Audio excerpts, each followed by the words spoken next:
Yes, I'm fine. Okay, to be first. So now we have Roussanka. We'll talk about quantifiers. Please. Thank you very much. So this is in the outline, but I will not be able to talk about everything. So I will jump and talk only on what's new in this Slovakia's type theory. So here is the general history and how the syntax semantics, the natural language, and the type system of recursion goes. So in 89, and at that time, you look at the last point, 89, 91. So I was working on my dissertation, and I got to the topic of situation theory in Oslo. So, but I got the grant Bulgarian exchange between Bulgaria and Norway, and simultaneously, Moskovakis, he already knew what I'm trying, and he started with a formal language recursion or recursion on type system, but I just was focused so much on making some structure that I just ignored to see what he proved. And in 2006, he probably became very irritated by me. I'm joking, of course. He published a wonderful paper with a lot of explanations and intuitions for targeting computational algorithms who are working on semantics. So he actually extended simple type theory with a special language. I'll show in a minute because then this picture will make sense. So he created special syntax with terms for recursion. When recursion theory is the mathematical structure of functions defined recursively from some basic functions and then recursively defined more by composing them in recursive systems of equations, and they are special. This is special language exactly for that operator. And then I introduced an operator for the mu. The mu operator in recursion theory tells the smallest number such that some condition is filled up. And there is some, I got very good feedback from situation theory, but when I arrived to that. So this picture will make more sense after I show the syntax of this type theory, but here it is the placement. So in a class of type theories that have been used in computational semantics of natural language, but the ideas are coming from the compilers. I don't know how Yanis Muskovakis got them, but I learned about compilers and I immediately saw the implicit formalization of certain things that compilers, they do many things, but part of that is they decompose recursive programs into iterative programs automatically. So actually, when I figured out about the paper 2006, I figured actually out that this type theory, this formal language with its reduction calculus, is an alternative theory of the mathematical notion of algorithms. And it provides very nice tool for syntax semantics inside of the theory itself, of the formal and natural languages, of the specification languages, etc., etc. So there is one big contribution. He developed the system, the formal language, together with the calculus, but also with the criteria for ending algorithms, that after finite number of steps, this algorithm is going to complete its work, give us a result, yes or no, or some output.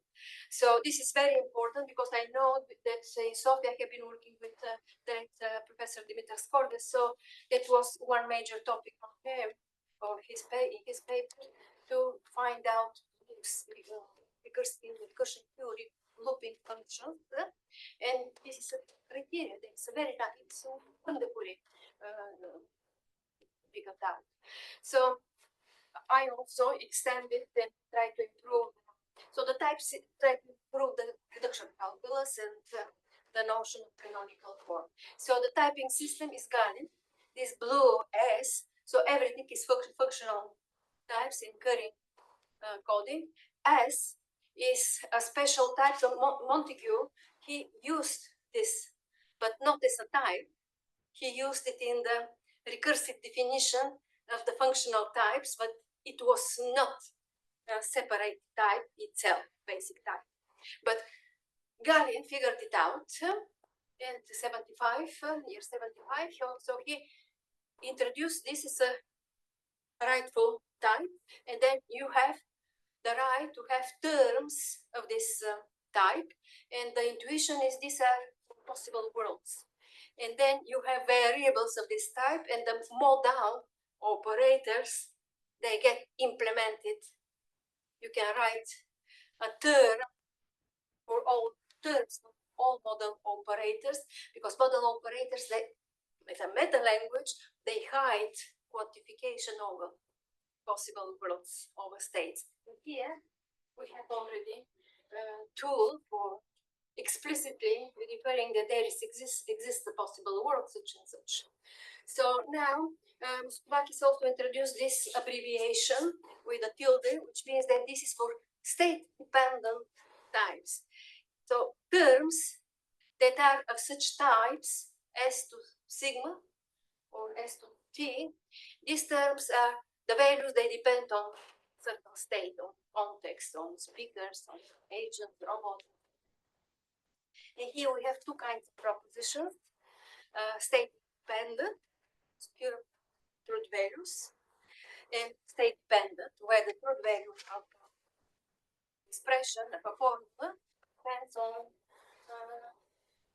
and this is important on states. This is important for the intentional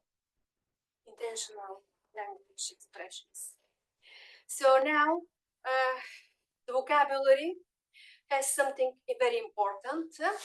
So here, Skourakis, he introduced two kinds of variables in all types.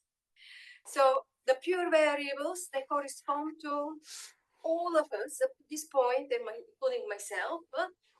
We mix up these variables in one bunch. But in computer science, it's very important to distinguish between variables that are used for quantification, for lambda abstraction, and memory. That's called a variable. In the memory, when you reserve a space or slot in the memory of the computer, that's a variable. They can be in C programming, they have to be cleaned up. So here in this system, this is a very important division of two kinds in all types, because in this way, I'll show now, in this way we can arrange the things in such a way that the system becomes more powerful than the typical lambda calculi, which means that I'll show there is something that looks like, so here I try to put everything in one slide, the entire syntax up to this point, and I don't think I'm going to bring more. So the first line, 5A, this is the typical lambda calculi, except that here we are allowed to lambda abstract only on pure variables. There is a trick to abstract over variables in memory by using the identity function, but I don't think I have prepared a slide, but I can probably write something. So then 5B is the important thing. So this is a recursion, actually an expression that represents the recursion operator. So this word, where it has been used as a let expressions, but this division, the first thing that makes difference is the division pure and recursion variables, and you can put it, this is infix notation, but it can be anywhere. And so I like this word that Skourakis chose. But the idea is like the let expression. So it does the notational semantics, it's equivalent to a let expression, but the algorithmic semantics, you cannot use beta arbitrarily. So now the logical operators, instead of defining their semantics in Tapstian way, because then I have had to introduce reduction rules for each one of them. Rather than doing this, I just put the logical operators in the set of the constants, and then I use the reduction rules and the notion of canonical form as if there are any application terms. So they come one by one. This is called categorematical definition of the logical operator. So it has been around in type theories. The pure quantifiers, I use them as they are classical. So here, like lambda abstraction, we can quantify over pure variables, but we cannot quantify arbitrarily over memory variables. Memory variables, 5b is clear that those assignments, they're typed, there has to be correspondence between. So PI is actually like a pointer, named pointer into some location in the memory where the value of a term AI is computed and put there. So in a good way, this term is going to have a value, and the value is going to be the value of A0. I'll point the definition of the notation function. And it's a system of mutual recursion. So the theorems of the recursion theory, they guarantee unique solutions in certain specific functions. Then such that was extremely supporting me that I'm in the right track. So in situation theory, I used so-called semantical way, so-called restricted parameters, where some semantical objects are not known. We used to call them indeterminates, but they can be restricted. So there I defined recursively such semantic objects that are not completely yet known, but they must satisfy certain conditions. And I was totally pleased when I introduced also reduction rules for such terms, that actually I ended up with a canonical form one-to-one corresponding to those semantical objects that I introduced 100 years ago. So 5G and H, I just put them here for kind of a for you to see the full syntax for now, but they correspond to, they're very important, I think, for mathematical texts where when mathematician describes what a theorem is about, so indirect statement, and then this indirect statement, it can be intentional in the sense that the mathematician can refer to certain objects, and that reference to those certain mathematical objects is part of the theorem itself. Or he uses outside his own references to certain objects, but the objects are subject to the conditions in the statement of the theorem. So, which means that this is all the belief statements, knowledge, indirect statements, theorems as this reference to lemmas in the proof. Mathematician will refer how they will refer parameters to instantiations of specific lemmas or previous theorems, etc. So here is the acyclicity condition. It's again contributed by Yanis Uskubakis. So, and this actually acyclicity, if one wants a formal language of acyclic algorithms, all those algorithms that are ending, that denote calculations that have to end up, this is going to be part of 5A, of 5B. So in 5B, one will say that when A1, A2, AN, and A0 are such terms that they satisfy the cyclicity constraint. And the cyclicity constraint is surprisingly very, very present. So it was it is a big contribution to this formal system by Yanis Uskubakis. So this system of assignment of equations is acyclic, which means that the mutual recursion will end up after a finite number of steps, if and only if one can find a function, ranking function, and this ranking function can order the memory slots, the variable in such a way that if a certain pj occurs freely in AI, then of course AI has to be computed after pj is computed, which means actually in this way the canonical form I'll show. The canonical form is going to the reduction calculus is taking an arbitrary term and is going to reduce it to a canonical form, and the canonical form corresponds not to the recursive program but to iterative program, and one follows the ranking function. So there might be more than one ranking function for certain terms, and that question is to be investigated. How to find a ranking function because it's very pleasant. So I tried very carefully the rules, the reduction rule. They have to be written in such a way, careful way, that this acyclicity gets preserved by both the notion of a canonical form and by the reduction calculus, not to mess up.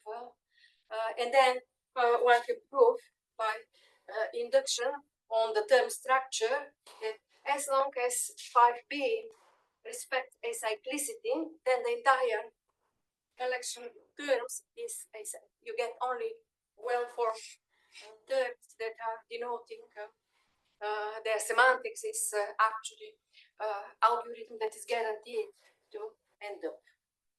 So if one drops out this acyclicity constraint, then we get the full recursion.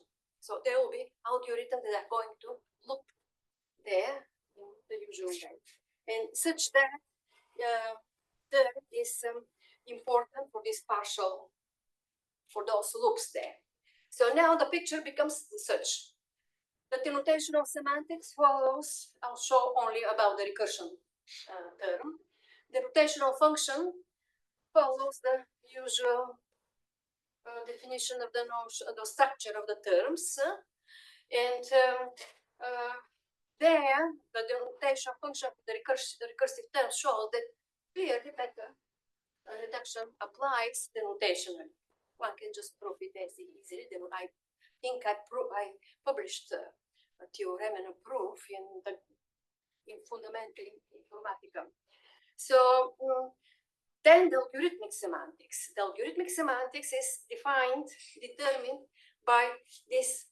The first tool is to divide the variables in two bunches: pure variables and recursion variables. This has to be followed very strictly, and then the reduction calculus itself. So these are the two major formal utilities that are they show also even examples. They're important natural language examples where this makes semantic difference. Very, very subtle differences in semantics. So, so this for every single term, well-formed term, this reduction calculus after finite number of steps, this is effective calculus, it will decompose a recursively nested term into its canonical form, and the canonical form corresponds to the iteration problem. And that's very important because the recursive programs, when you start computing the denotation there, you have to backtrack as you traverse the recursively nested term. So informally, each time when you arrive at a certain point to a subterm, you need the value of this subterm, and then you have to mark this place in certain way so that after recursively you go down, down, down, and traverse, then you have to fetch up the values. Go backward. So then this means that, well, for each operator in the syntax, there is a corresponding reduction rule, and there is also a corresponding definition of the notion of a canonical form, where the major operator is one of those that have shown. And then the reduction process, as I said, it's effective. This is very good, which means that it guarantees getting into iterative program for whatever term you start with. And then that's important that the canonical form can be obtained by the canonical forms of the subterms, so that one doesn't need to start recursively nested term and apply the rules to decompose it into. So here it's important that only the denotation, this is what I have introduced here, this definition allows, one may choose something else. In certain programming languages, when you have a disjunction, as soon as you arrive to a point, a subterm in the disjunction that is true, you can say, okay, the value of this disjunction is true, but actually later on there is a subterm which is erroneous. And here I follow this. If there is at least one erroneous, the entire term gives value error. And here, important, take a look now, sigma prime. If we go back to the syntax, here, so people tell me the restrictor term shouldn't sigma 0 prime be the same as sigma 0? No, because this C1 to Cm, these are formulas with truth values. If all of them are state independent truths, then the value is whatever is the type is whatever is sigma 0, state dependent or state independent, so it coincides. But if this C1 to Cm are mixed with certain state independent formulas and certain that are state dependent, if there is at least one state dependent, then the type of the entire term has to be lifted. So if sigma 0 is state dependent, then it's state dependent. But if sigma 0 is state independent, and there is at least one CI which is state dependent, then sigma 0 prime has to be lifted to state dependent. So here, why I don't use, people ask me very often, why don't I use a conjunction? Because so the computing the truth value of all this, they have to be computed, and the computation will follow the ranking function. So actually, the conjunction, if I use conjunction, I don't need to backtrack, etc. If it's a list or set of terms, then the ranking function will tell the system what is the order of computing these restrictions.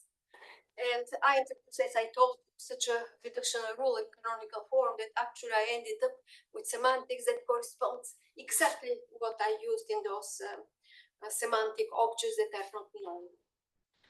So now, this is it, the picture. So here actually we have syntax semantics at two levels.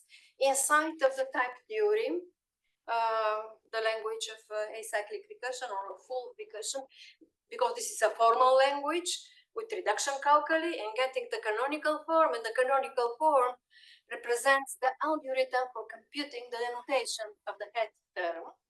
So then we have syntax semantics interfaces inside of this language. Each such recursive system is actually representing the algorithm for computing the denotation of the entire term.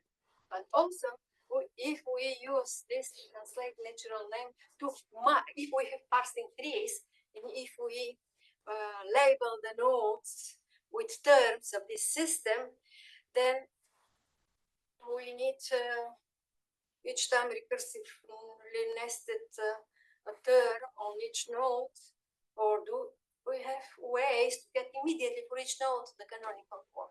That's possible. It's very pleasant. So the definition of canonical form is very useful, and the rules, the definition of the canonical form allows one puts text puts together for application. For example, a term that's application, one needs to take the canonical form of the functor and the canonical form of the argument, and get by the definition of the notion of canonical form, you immediately get the resulting canonical form. Then I have some examples with slides where I recursively decompose, so one better get immediately the canonical forms, and that's possible. So, what's good here, there is a notion of congruence. I'll show what it is. So, two terms, two canonical forms, they're congruent if one can rename the bound variable. So, the where operator, it's a recursion operator, it's a binding operator. It binds, it shows up certain variables in the memory with certain values, which means that those variables are bound. And the lambda abstraction and the quantifiers, they are binders too. So now I go directly to the denotation. So the denotation only of this term and of the restrictor are different. So this definition of the denotation of a recursive term, of a recursion term, actually clearly demonstrates that beta reduction is valid, just as in any lambda calculus, is valid denotationally. So actually this replacement, the G is the valuation function of the variables. It will actually replace, in that recursion system, it will replace the variables pi with the corresponding, or the denotation of the corresponding terms AI. And this follows, this is okay with the let expressions. So let expressions are equivalent denotationally of the recursive systems, but not algorithmically. And here, the definition of the quantifiers, the pure quantifiers, is very straightforward. The restrictor term, as I told you, is also corresponds immediately to a semantical object that is probably a semantical object that doesn't need to be bound to specific value, but the value has to satisfy those constraints inside of the restrictor domain. And here I consider various. So now, this is the important thing. A certain term is called explicit if it has no occurrence of the recursor operator, which means that the typical Montegovian intensional logic, the terms are explicit. So the recursive one starts with, but that the reduction calculus can reduce such a recursive term into canonical form, and the canonical form is always a recursion term. So then a term is called a lambda calculus term if it's explicit, which means it's a recursive term, and if we don't use any recursion variables in it, they're not free. If the recursion operator doesn't occur, of course, there's no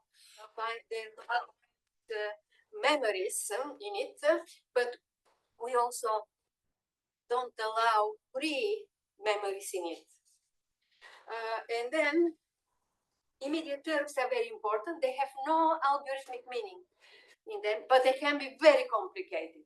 Only thing that is allowed is the application term in the lambda term there.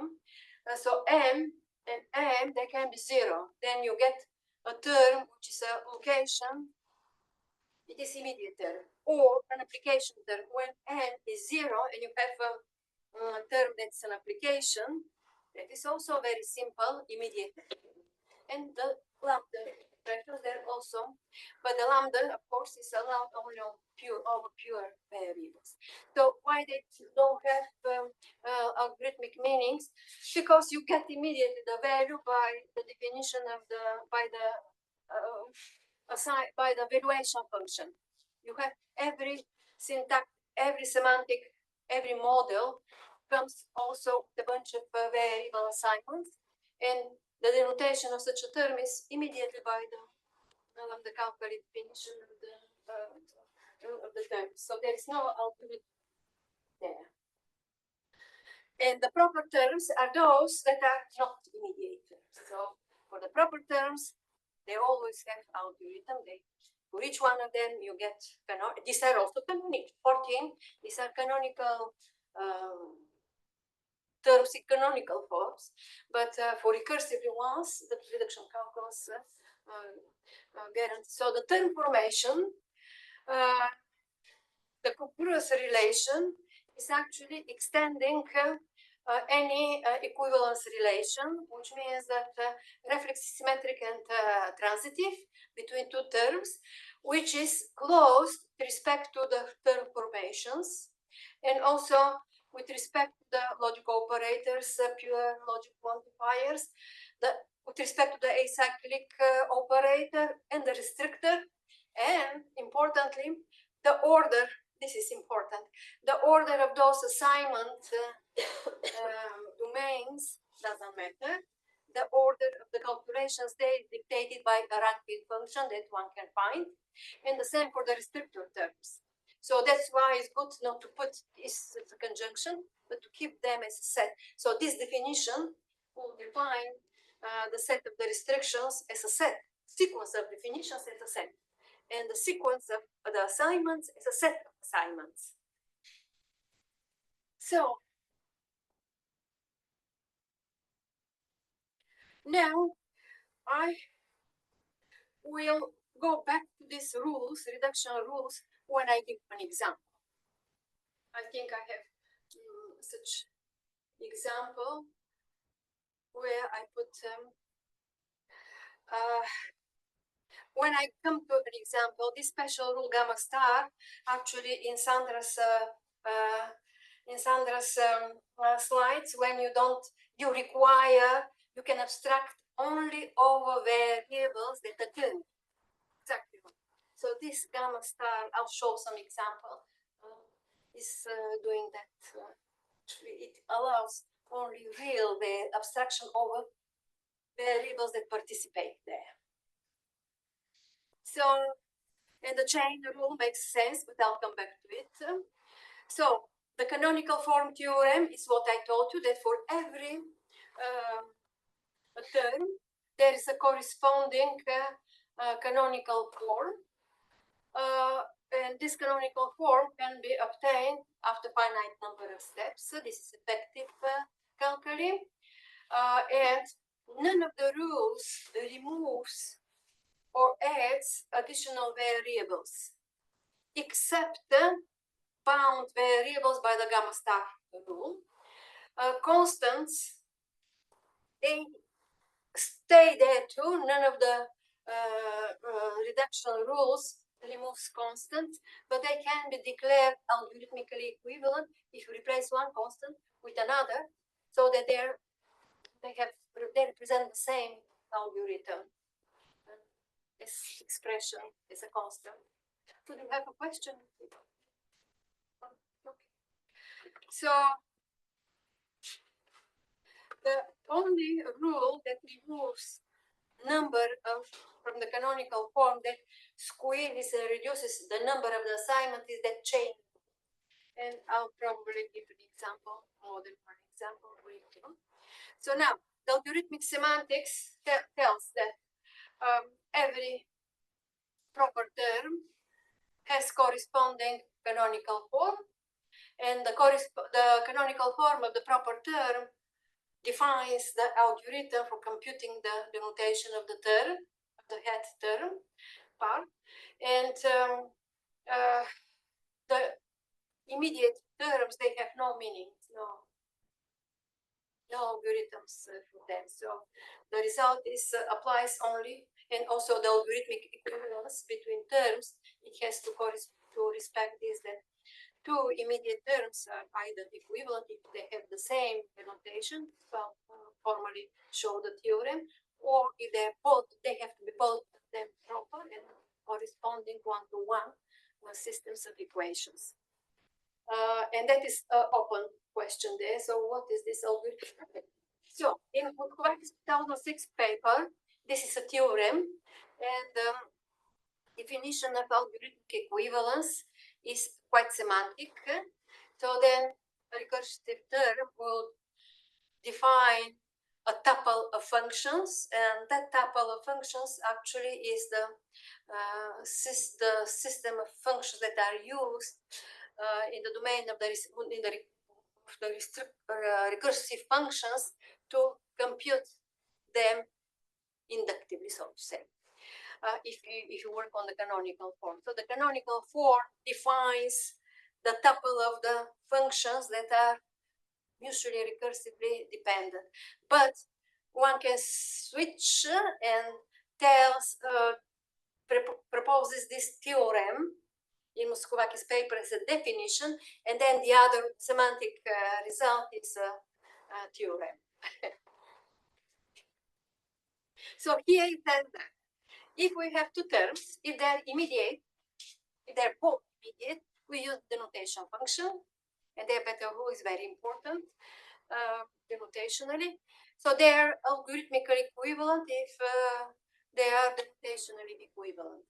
But more importantly, when we have proper term, even if n is 0, if we find, so if A and B, each one, reduces to its canonical form, and we find one-to-one correspondence between the parts of this two recursion term, such that the denotations of these parts, so this the denotation AI is equal to the denotation of BI, then the two terms represent the same algorithms.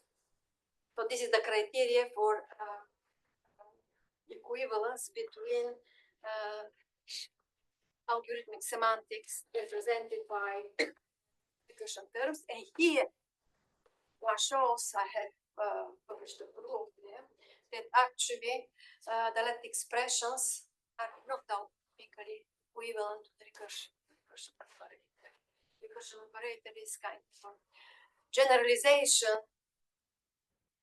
of the Latin expressions. So the Latin expressions are not thrown away, they are important denotationally, and they play a very important role here.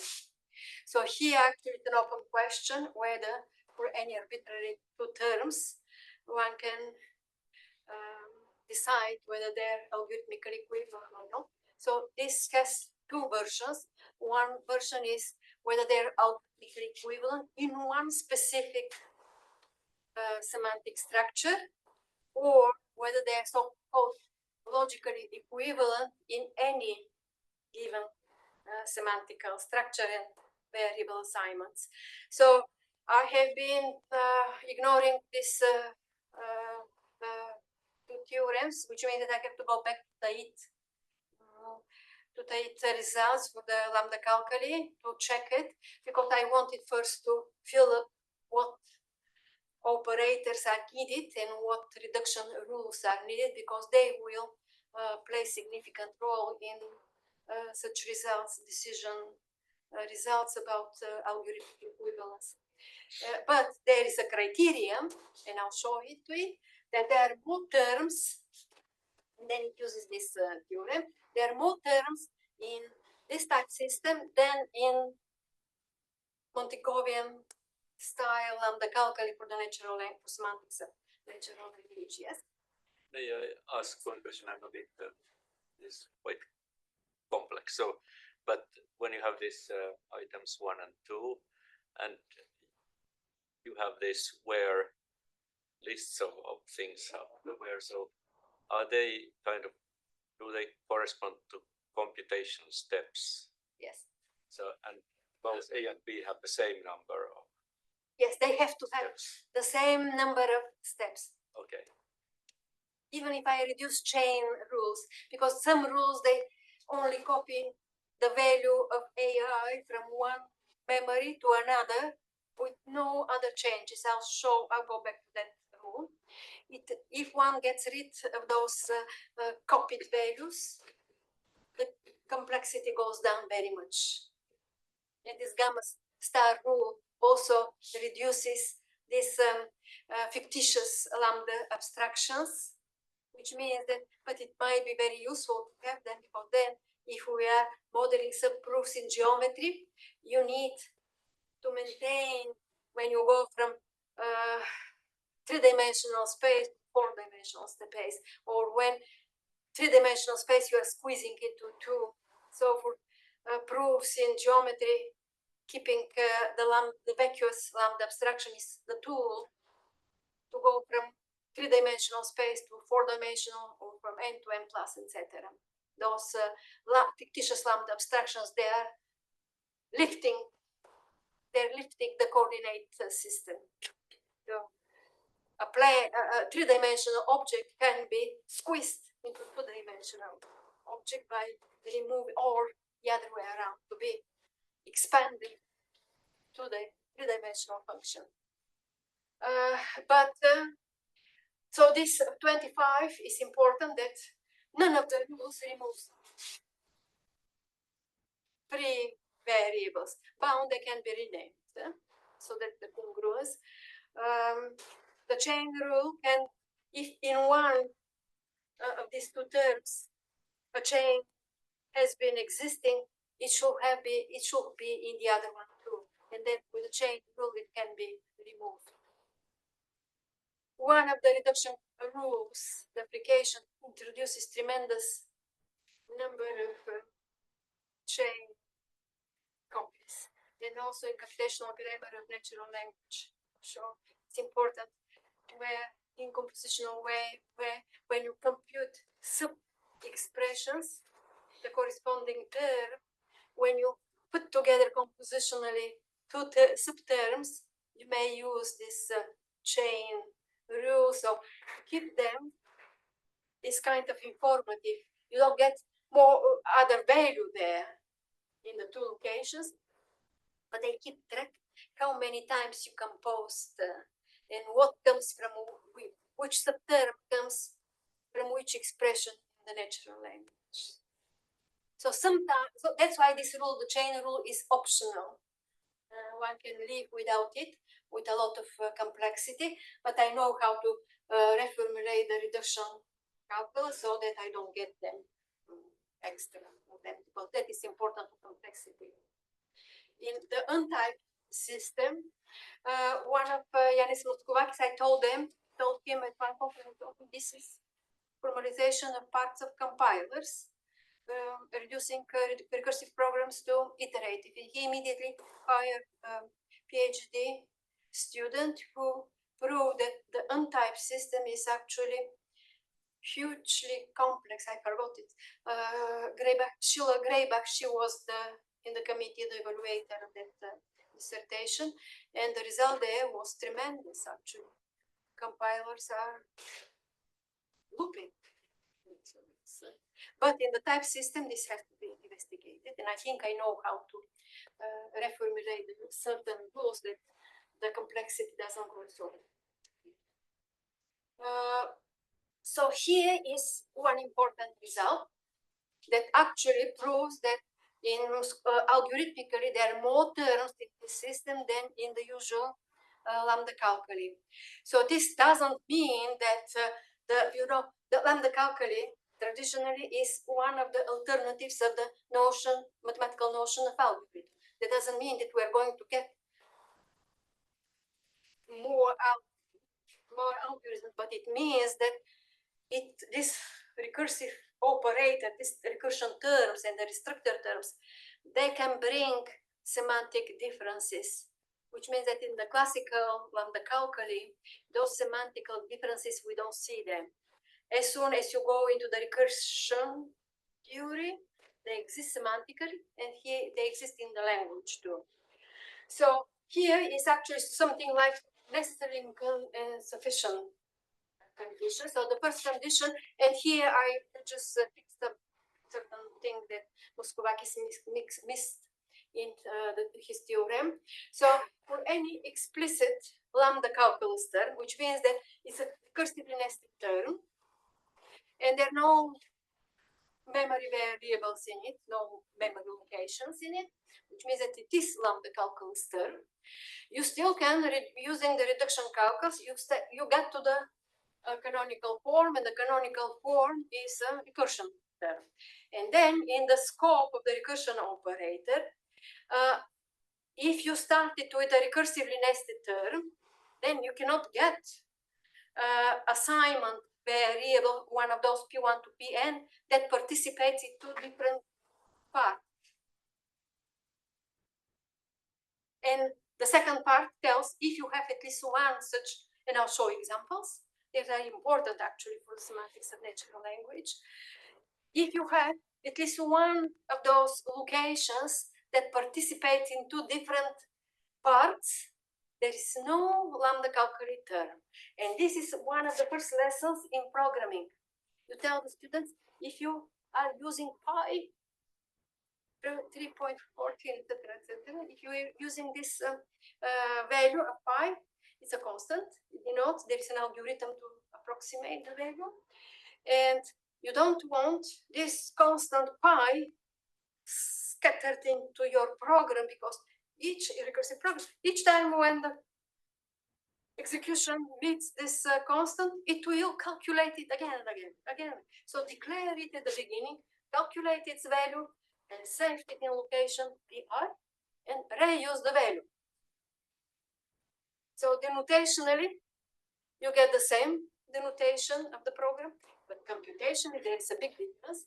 And here, that's very important for the natural language too.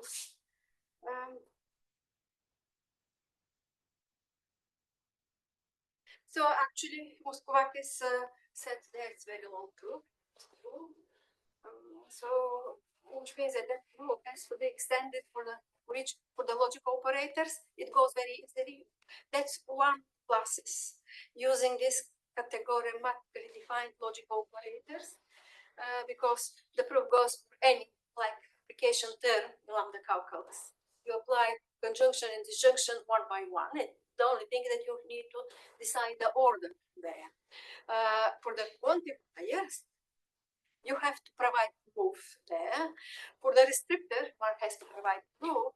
And I haven't even tried those intentional operators for scoping, keeping the scope of the intentional portions of the natural language open until some context information brings and tells these subterms are mathematicians' way to refer to certain objects that are important for the statement itself.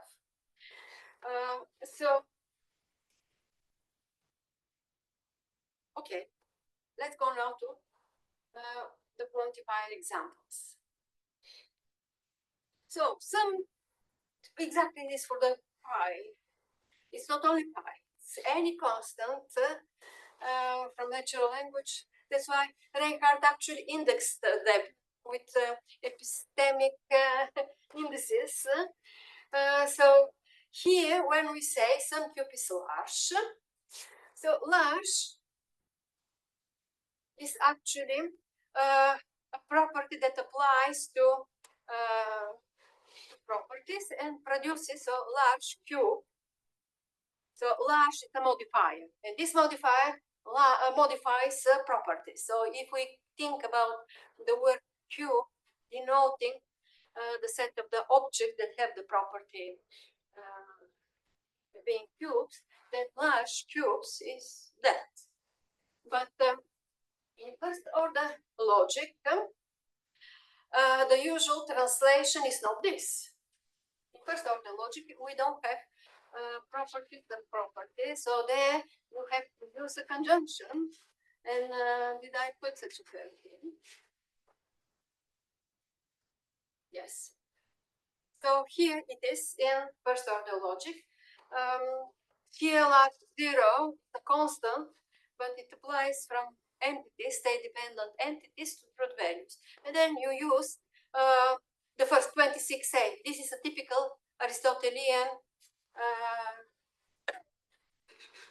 schema for such expression. Well, some cube is large, but the notion of large, is it the same to have a large number? Is it the same as to have a large cube? So the notion of large cube is going to be context dependent on your model. You have to define what you mean by a large cube, which means that there must be some operator that computes the volume of the cube, and above certain threshold are large cubes, below certain value of the volume is small and intermediate. So, but still this formula 26a has canonical form, and the canonical form is 26d. So here, 26c and d, this is 130. And now compare this term 2060, this is in two levels because I don't express there.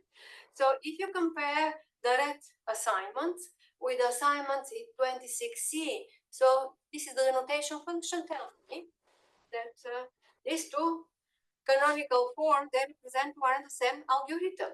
Whether I have a lambda abstraction there or not, both of them, they have the same denotation, and which means that one can go and directly translate, render the sentence subcube is large into 26C without these lambda abstractions. But nevertheless, these terms are available. So this language, it contains huge selection of terms, and you choose for your renderings, for your language, whatever you like, such Aristotelian expressions. But the important is that the canonical forms side. So for the recursive term in 26A, each subterm, when the execution starts, if it goes over this term, each time when it arrives, it reverses the formula, and each time when it arrives to subformula, it has to mark the memory, continues reversing, and then when the parts are computed, go backward and it's by the denotation function, the definition of the denotation function.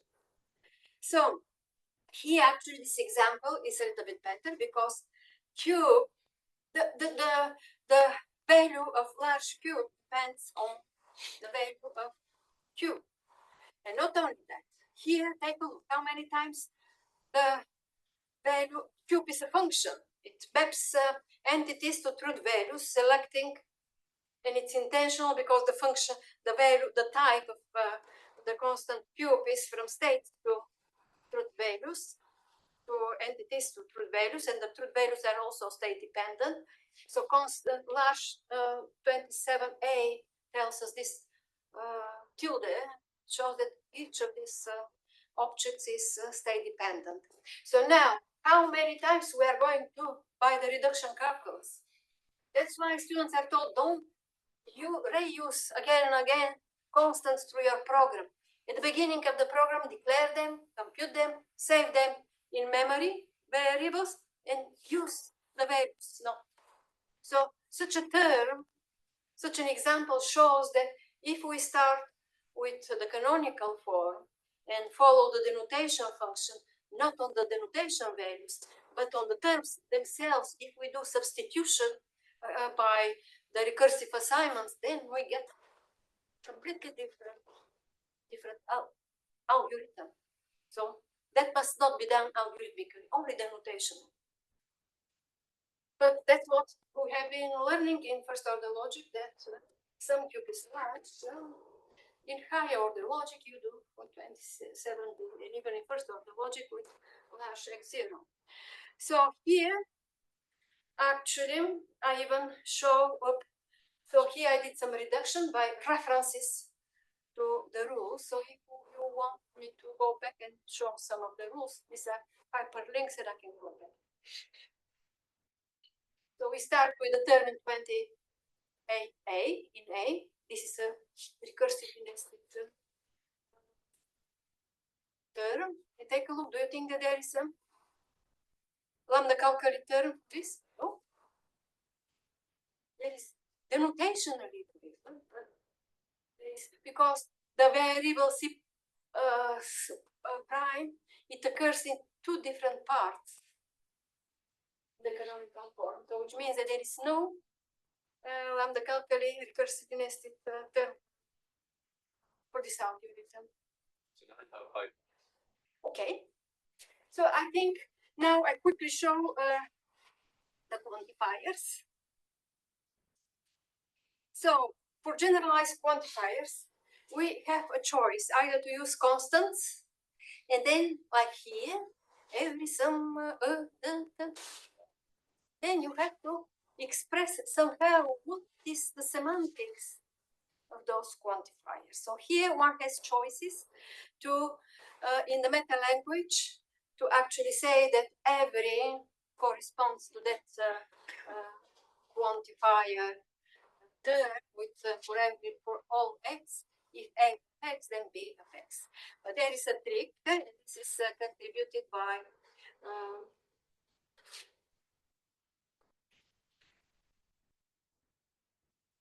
so here, this first order logic pure quantifier has the drawback. This is for the d, which is the same as for all existent. So those are the most popular generalized quantifiers in mathematical text. The definite descriptor is full. Mathematical texts are full with them. There exists also for all. So now, if I choose a first order formula, Russellian formula, 49A, or B, so then actually the reference force, when you say the cube is large, the mathematician refers to specific object that is cube and doesn't stay there. That's a consequence. So you have a reference to specific object, and then you use the typical deduction. If you are in natural deduction, then you use the natural deduction rules, and then you can derive 49A as a consequence. Not the sentence doesn't say there exists a unique cube that is large. The sentence clearly refers to the cube. So here, with so-called Roussankian way, one can, but here is the typical lambda generalized quantifier represented directly by the form. So instead of translating for all a, for all x, if a of x, then b of x, rather than using the first order term, pure quantifier term, then one uses the lambda abstraction in order to get the compositional translation, whatever you choose to use for the descriptor or for the quantifiers.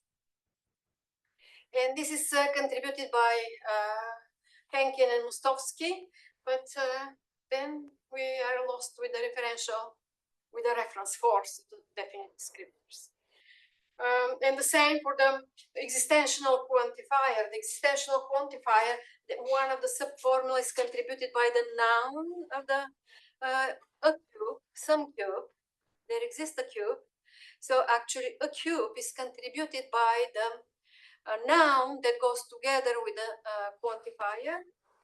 And you have a conjunction, and you don't know which one comes from the noun, which one comes from the verb phrase. So that is the drawback of the existential quantifier. For all, it's more clear because it's an implication. Or if you choose the disjunction, then you know that the negated formula is coming from the noun, and the other one from the verbal phrase. So here one has the choice. Either you use the Russellian or Roussankian. This is the Roussankian that I used in the next examples. And I myself, half of the time, like constants, and then with a meaning postulate to say that the corresponding pure quantifiers in special relation with the generalized quantifiers. But they're generalized quantifiers for which you don't represent them in pure quantifiers. The most cubes, a few cubes, those Parvais published the proof. First of all, is not legal.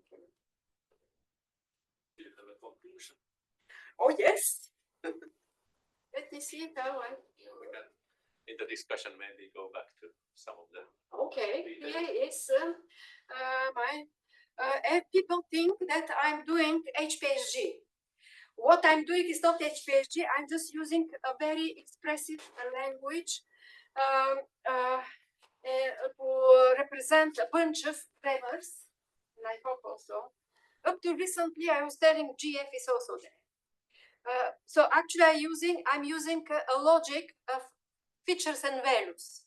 which was introduced long time ago. It has been used in all this bunch of unification-based grammars. The two most distinctive ones are head-driven. Up to today, they use features and values. LFG, lexical functional grammars, they also use features and values. Categorical grammars, they use lambda abstraction, lambda calculi, both sides. So in grammatical framework, I have ideas how to translate those rules into purely type system without features. So hopefully someday it will show up. But now the idea is such. There are different ways when we have the syntax of the natural language and then the syntax of this type system, type system. So what are you going to do? Are you going to render?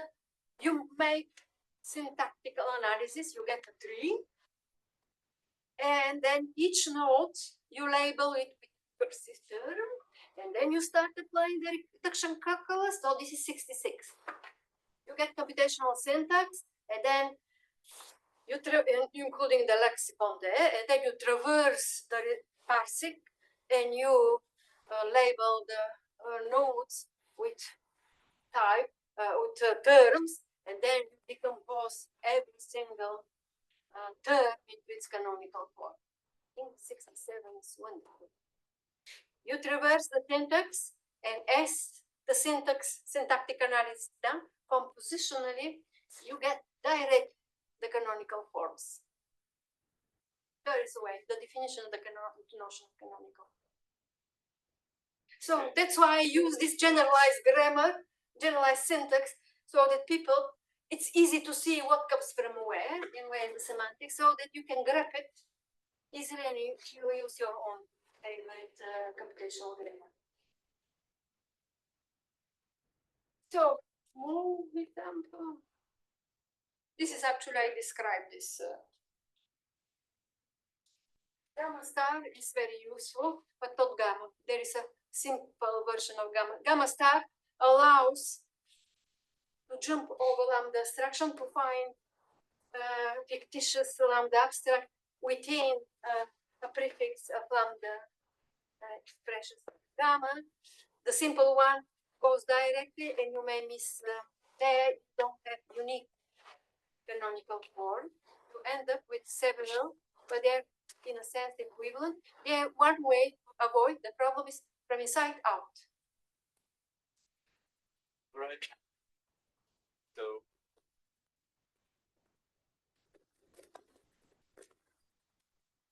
you have some more things that you didn't show. So if there are questions that relate to those, that there's an occasion to show them. Yes. So, is it fair to say that you're basically taking a super powerful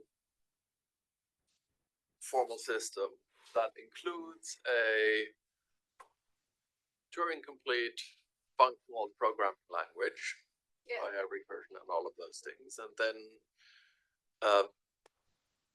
the result is that you can do anything you could do in a regular programming language. Yes, especially As well. Yes. So at that level of abstraction, it's not that surprising. So what are you getting? Or what is the advantage over saying, oh, I'll take Montague things and I program it in, take your favorite, in Haskell. Right? So what's the difference there? The difference is the reduction calculus. You can grab, I have a lot of examples, starting with this typical Montagovian recursive terms. The advantage is reducing them to canonical forms.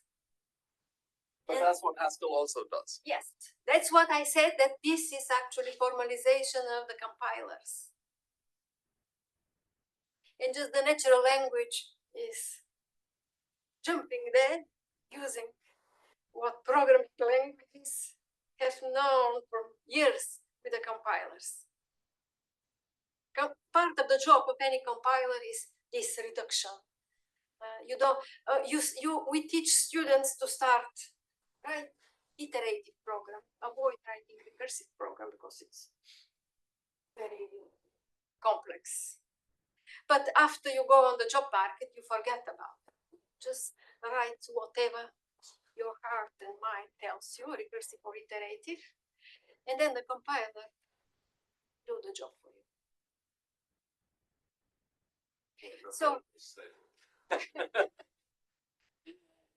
so that's the plus. The criteria for the natural language, only the knowledge. I know what you know what I know. There it this looping database, but otherwise it's very pleasant with this criteria.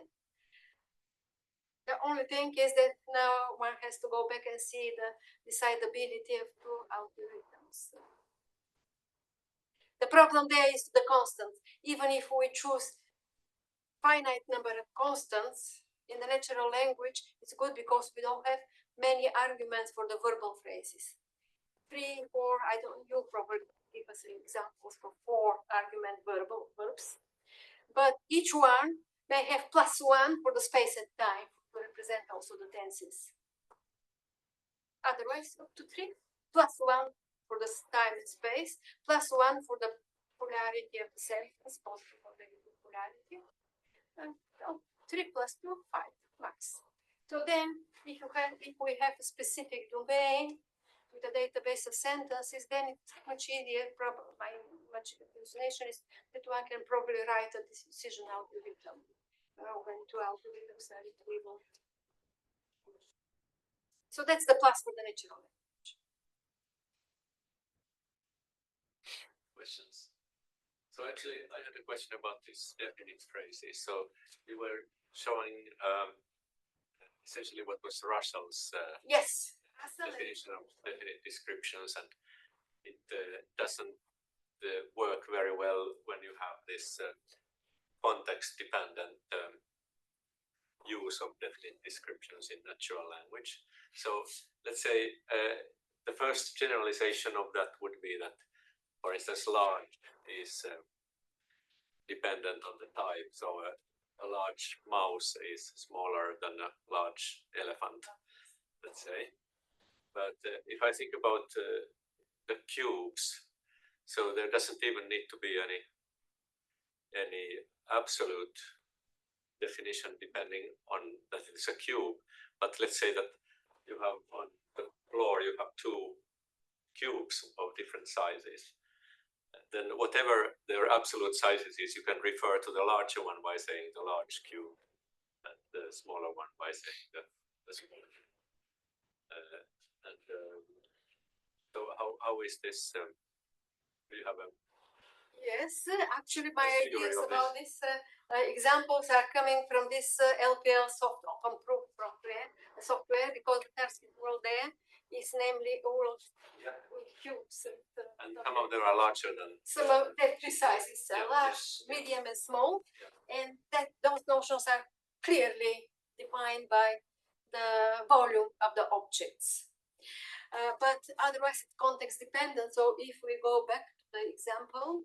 Okay, so you had this on the slides. Somewhere. So actually, cube is a constant. You see these tildes. Everything's context dependent here. What Reinhardt said the other day, each word in a sentence, you have to index it with epistemic, which means in situation theory that was indexed for reference. You refer to the floor, and the size large is context dependent on that. Yes, okay. That, yes. And you can also model that. Yes. Okay. Other questions? Even the cube here it's state dependent. If you know, this is in the Strussonian way, referential way. E is for entity, so 5E.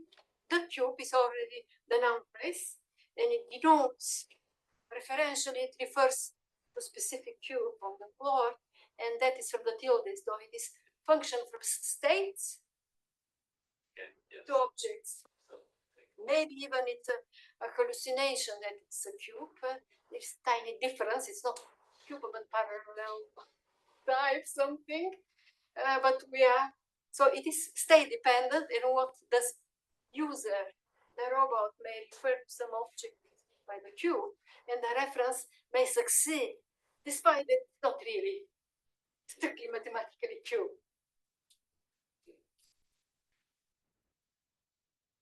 right. Anything else? So we can continue this then for lunch. Thank you very much.